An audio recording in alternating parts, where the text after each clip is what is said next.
হাগ্ৰামা মহিলাৰী ডাঙৰীয়া চিফ হ'ব নোৱাৰে, তেওঁ হ'ব নোৱাৰিলেও হাগ্ৰামা মহিলাৰী ডাঙৰীয়া চিফ হ'ব নোৱাৰে। তাৰ মানে কি? তাৰ অৰ্থ তেওঁ কি বুজাব খুজিছে? হয় তেওঁ হ'ব, নহয় হাগ্ৰামা মহিলাৰী হ'ব।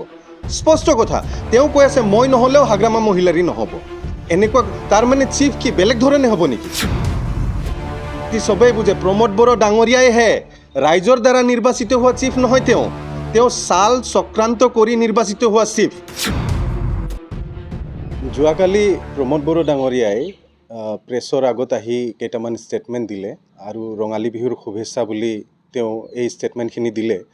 অতি দুৰ্ভাগ্যজনক যে অসমীয়া নতুন বছৰৰ প্ৰথম দিনাখনে তেওঁ যিবিলাক কথা কৈ গ'ল, এই কথাবিলাক একেই আগৰ দৰে যি ধৰণৰ ভেলুলেছ কথা কৈছিল, ভেলুলেছ কথা কিছুমান কৈ গ'ল। আৰু প্ৰত্যুত্তৰ হিচাপে মই তেওঁক জনাব খোজোঁ যে আপুনি যিবিলাক কথা কৈছে খুব হাঁহি উঠা কথা। আৰু আপুনি কৈছে যে চাকৰি ভুৱাকৈ দিয়া নাই, আৰু এই প্ৰশ্নটো উত্থাপন কৰিছিলোঁ। আৰু BTCৰ ৰাইজে দেখিছে আপোনালোকে ৰিচেণ্টলি যিটো চাকৰি দিছে কি ধৰণে দিলে। টেট পৰীক্ষা দিয়া যিখিনি কেণ্ডিডেট আছিল, এই কেণ্ডিডেটৰ আপোনাৰ যিটো মেৰিট লিষ্ট নোলোৱাকৈ তেওঁলোকে এটা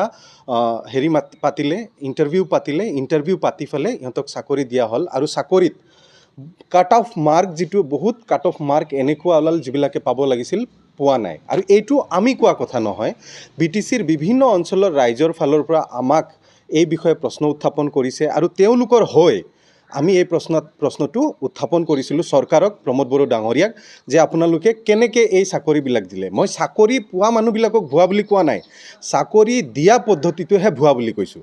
তো প্ৰমোদ বড়ো ডাঙৰীয়াই যি ধৰণে চাকৰি দিলে সম্পূৰ্ণৰূপে নীতি বহিৰ্ভূতভাৱে ভুৱাভাৱে কোনো মেৰিট লিষ্টত চাকৰিৰ কেণ্ডিডেটৰ নাম নোলোৱাকৈ মনে মাতি নি ৰাতিৰ ভিতৰত ইণ্টাৰভিউ লৈ এই চাকৰিখিনি দিয়া হ'ল, য'ত কাট অফ মাৰ্কত বহুতে পাব লগা আছিল কিন্তু তেওঁলোকে নাপালে। আৰু এই প্ৰশ্নটো উত্থাপন কৰাৰ কাৰণে তেওঁলোকে পাকে প্ৰকাৰে এতিয়া বিভিন্ন ধৰণৰ কথা ক'ব খুজিছে। বিগত সময়ছোৱাত প্ৰমোদ বড়ো ডাঙৰীয়াই যি ধৰণে চাকৰি দিছে, যি কেইজনক দিছে, 99ৰ কথা ওলাইছে, 99ততো সকলোৱে চাকৰি পোৱা নাই, কেইজনমান ছিলেক্টেড মানুহকহে চাকৰি দিয়া হৈছে। গতিকে এনেধৰণৰ কথা। প্ৰমোদ বড়ো ডাঙৰীয়াই লাইবিলিটিজৰ কথা কৈছে। হাগ্ৰামা মহিলাৰী ডাঙৰীয়াৰ শাসনকালত বোলে 3000 কিমান কোটি টকাৰ লাইবিলিটি হৈছে। প্ৰথমে তেওঁ স্পষ্ট কৰক কিমান, কাৰণ তেওঁলোকৰ পাৰ্টিৰ জেনেৰেল ছেক্ৰেটাৰীয়ে 1900 কোটি টকাৰ কথা কয়, তেওঁ 3000 কোটি টকাৰ কথা কয়। তো এইবিলাক তেওঁলোকৰ কথাত কোনো মিল নাই। সেয়া 3000 কোটি হওক 1900 কোটি হওক যিয়ে নহওক, এয়া হ'ল লাইবিলিটি। আৰু চৰকাৰ এখন যেতিয়া চলে লাইবিলিটি থাকে। আজিৰ তাৰিখত আপুনি অসম চৰকাৰৰ লাইবিলিটি কিমান আছে তেওঁ গম পায়নে নাই? অসম চৰকাৰৰ লাইবিলিটি আজিৰ তাৰিখত লাখ কোটিৰ ওপৰত আছে।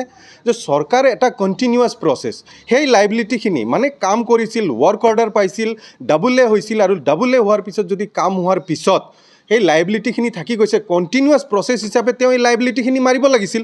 তেওঁ কিয় লাইবিলিটিখিনি মাৰিবলৈ সক্ষম হোৱা নাই? আজি কিয় এই বছৰৰ বাজেটত কিয় 40 কোটি টকা এতিয়ালৈকে বাকী থাকি গ'ল, তেওঁ খৰচ কৰিব নোৱাৰিলে? তেওঁ এইবিলাক প্ৰশ্নৰহে উত্থাপন কৰিব লাগিব। তো ৰাইজে এইবিলাক বুজি পায় যে চৰকাৰ চলিলে লাইবিলিটি থাকিবই, আৰু লাইবিলিটি থকাটো ডাঙৰ কথা নহয়। কণ্টিনিউৱাছলি যেতিয়া তেওঁৰ চৰকাৰ আহিব তেওঁ লাইবিলিটিখিনি মাৰিব লাগিছিল। হাগ্ৰামা মহিলাৰীৰ চৰকাৰ থাকিলে হাগ্ৰামা মহিলাৰীয়ে লাইবিলিটি মাৰি আকৌ নতুন কাম দিলে হয়, নতুনকৈ চলি গ'ল হয়। এই প্ৰচেছত চৰকাৰ চলে। গতিকে প্ৰমোদ বড়ো ডাঙৰীয়াই এই বিষয়বিলাক হয়তো তেওঁ এতিয়ালৈকে 4 বছৰ চৰকাৰ চলায়ো গম পোৱা নাই যে লাইবিলিটি বিষয়টো কি। তেওঁ কৈছে যে যি তেওঁৰ 5 বছৰীয়া চৰকাৰ শাসনকাল এইটো সমাপ্ত হৈছে।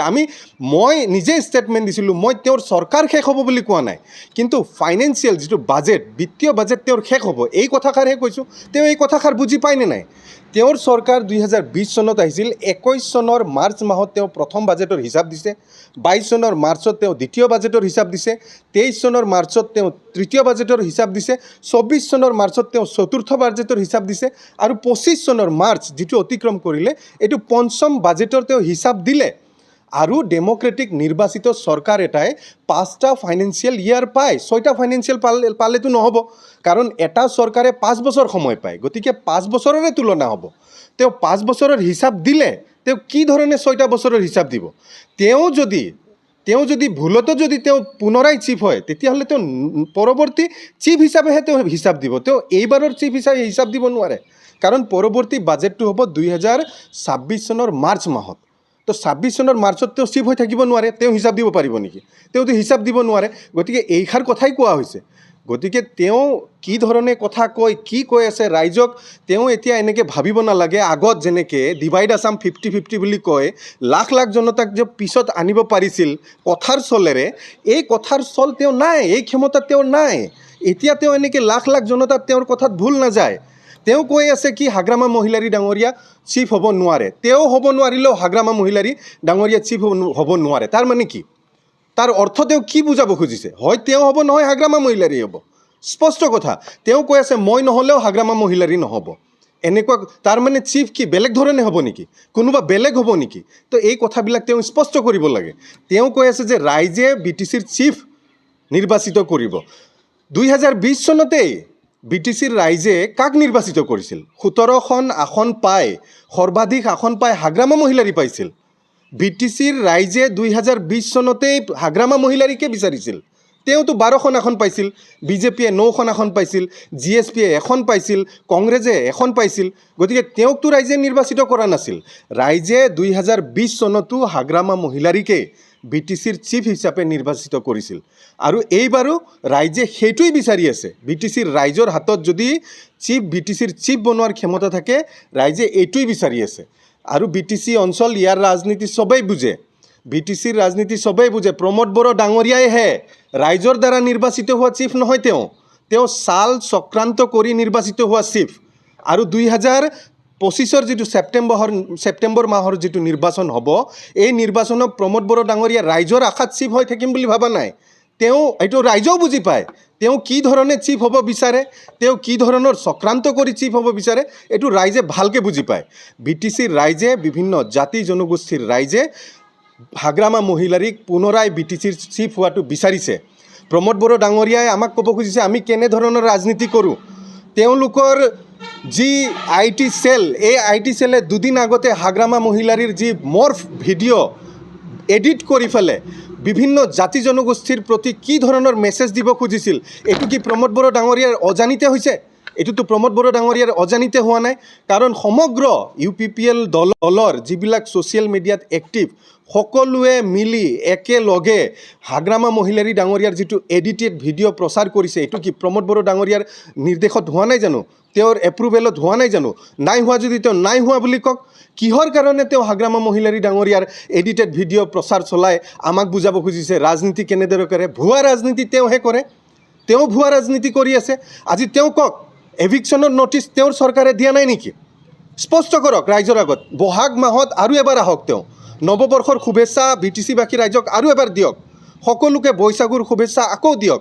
কিন্তু এভিকশ্যনৰ নটিচ তেওঁ দিয়া নাছিল নেকি এইটো তেওঁ স্পষ্ট কৰক আজিলৈকে যে তেওঁ ভালকৈ কাকো ভালকৈ চাকৰি দিব পৰা নাই ইউথ এমপ্লয়মেণ্টৰ কাম কৰিব পৰা নাই এই জবাবটো তেওঁ দিয়ক কিদৰে ৰিচেণ্টলি তেওঁলোকে শিক্ষকৰ চাকৰি দিলে মেৰিট লিষ্টৰ লিষ্ট নোলোৱাকৈ ৰাতি ৰাতি মাতি নি ফেলে তেওঁলোকে এটা কাট অফ মাৰ্ক ঠিক নকৰাকৈ কিদৰে বহুতক চাকৰি দিলে এইটো তেওঁ স্পষ্ট কৰক মহিলাসকলক কেনেদৰে ঠগালে স্পষ্ট কৰক বিভিন্ন জাতি জনগোষ্ঠীৰ তেওঁ নাম লৈ থাকে বিভিন্ন জাতি জনগোষ্ঠীৰ সৈতে তেওঁলোক কি কৰিলে স্পষ্ট কৰক শৰণীয়াসকলক কিদৰে ঠগাই আছে তেওঁলোকৰ ST চাৰ্টিফিকেট কাটাৰ কাৰণে নৱশৰণীয়াক টিকেট নিদিলে এইবিলাক কি শৰণীয়াসকলে বুজি পোৱা নাই নেকি মাইনৰিটিসকলৰ এভিকশ্যন নটিচ দি মাইনৰিটিসকলে তেওঁক বুজি পোৱা নাই নেকি আজি আদিবাসীসকলক ST জনজাতিকৰণ তেওঁ কিবা ষ্টেণ্ড দিছে নেকি দিয়া নাই জানো তেওঁ দিছে ষ্টেণ্ডটো দিয়া নাই তেওঁ আদিবাসী জনজাতিকৰণত কোচ ৰাজবংশীৰ জনজাতিকৰণত কিবা ষ্টেণ্ড দিছে নেকি বৰং তেওঁৰ ষ্টেণ্ডটো কমপ্লিটলি উল্টা তেওঁ কৈছে কোনো পধ্যেও